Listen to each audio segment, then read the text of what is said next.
A day in my life as a content creator, full-time mom.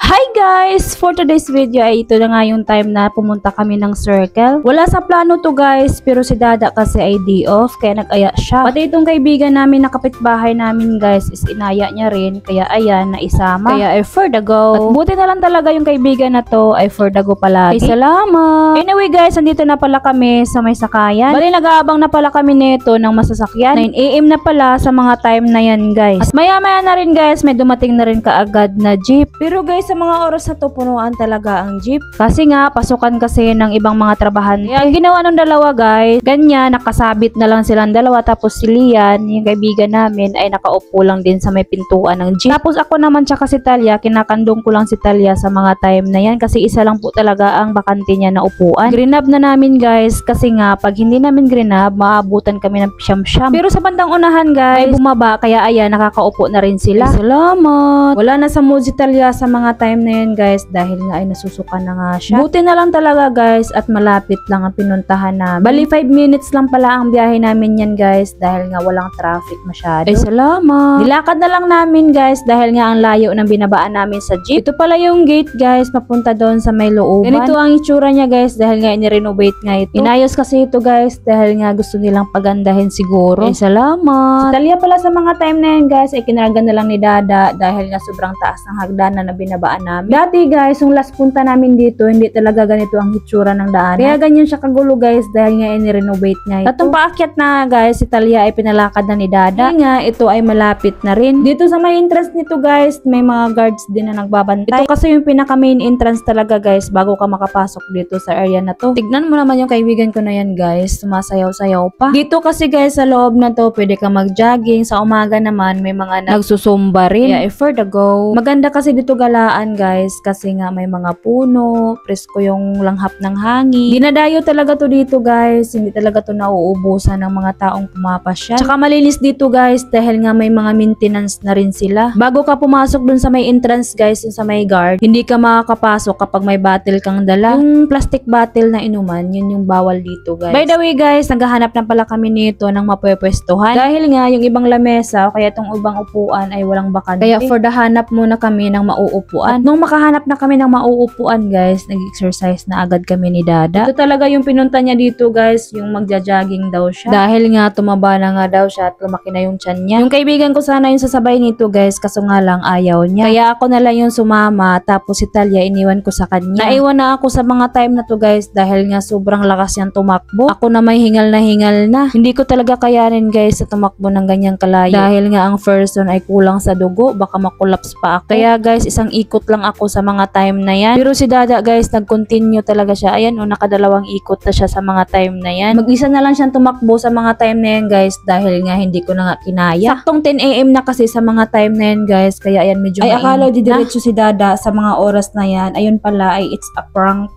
Kala ko talaga didiretsuhin niya yung 5 ikot guys eh. Bali nagpahinga lang siya saglit yan guys, tapos uminom ng tubig. At pagkatapos siyang magpunas tsaka uminom ng tubig, tumakbo na naman siya ulit nito sa mga time na to. Dahil nga gusto nga daw niyang ma-reach yung 6 na ikot. Diyos mio marimar, mainit-init na sa mga time na yan guys. Pero gusto niya kasing tumakbo talaga dahil daw pagpapawis nga daw siya. At buti na lang talaga guys, hindi siya tinamad sa mga time na to. Kita nyo naman guys kung gaano kalawak sa area na to. At kung gaano kalayo yung iniikutan namin dito. At fast forward guys, ito na nga siya, nakabalik na kaagad. Ilang minuto din guys bago makabalik kasi nga sobrang layo nga ang iniikutan. Pero sulit yung takbo mo dito guys, dahil nga pagpawisan ka talaga ng bongga. Wag lang sigurong tumakbo ka tapos kulang ka sa dugo, dahil nga baka ikaw ay makulap. Dahil ako guys, mahilo-hilo na ako sa mga time na yan nung tumakbo ako ng isang ikot lang. Tapos nung pangatlong ikot niya na guys, diniretso pa rin talaga niya yan. At habang hinihintay namin siya guys, dahil nga siya ay hindi pa tapos mag-jogging, kaya ayan, nag-tiktok muna kami sa mga time na to. Yeah. O diba nag-Ilyas signature dance muna kami. Dahil nga naboboard na kami sa mga time na yan. At habang yung isa naman guys, busy kaka-jogging. Bali naka-4 na ikot na pala si Dada sa mga time na to guys. Kaya ayan, malapit na rin. Dahil nga sabi niya, 6 na ikot daw siya. Ay salamat! At saktong-sakto guys, natapos na rin kami mag-tiktok. At ayan na rin si Dada, pabalik na rin. Kaya for the go. Hindi pala niya natapos ang 6 na ikot guys. Kaya ayan, naka 5 ikot lang siya. Nagyabang pa kasi siya guys, na kaya daw niya ang 6 na ikot. Tapos, ang ending, 5 ikot lang pala ang kaya. At saktong-sakto guys, pagkatapos mag-jogging ni Dada sa 5 ikot, umambon nga siya kaya ayan naghanap kami ng masisilungan. At kitang-kita niya naman sa hetsura ko dyan guys, may nakapandong sa ulo. Dahil nga guys, umambon nga. Wala na akong pakialam dyan guys kung pinagtitinginan ako sa ibang tao. Kaysa naman magkasakit ako na wala akong pandong sa ulo. By the way guys, nakahanap na pala kami ng mauupuan sa mga time na yan. Kaya ayan for the kain na mga person. Nagbaon pala kami ng kanin yan guys, tsaka ulam dahil nga dito nga daw kami magtatanghalian. O diba, saan ka pa? Kung saan ka nag-jogging, dun ka rin gugutomi. Bali, bumili pala ng pizza na yan guys is yung kaibigan ko. Hati nga sana kami yan kaso ayaw niya naman niya makipaghati. Gusto na lang daw niya, ilibre na lang daw kami. Ay salamat! At pagkatapos pala namin kumain guys, umuwi na rin kami kaagad dahil nga ito'y hapon na. Tapos itong kaibigan ko na to guys, nadaanan pa niya tong exercise na. Bali, may mga equipments pala ng exercise dito guys sa may kabila, sa may playground banda. At kita nyo naman guys kung gaano kaganda dito dahil nga madaming puno. Perfect siya guys kapag mainit ang panahon. Pwede kang sumilong dito dahil nga may mga upuan din. Bali, yung exit pala dito guys is sa kabila na. Hindi kasi pwede doon bumalik sa may entrance mismo dahil dito lang naman kasi ang malapit na may sakayan. At nag-enjoy naman kami guys. Hanggang dito na lang pala yung video na to guys. Salamat sa panonood. Have a nice day. Bye-bye!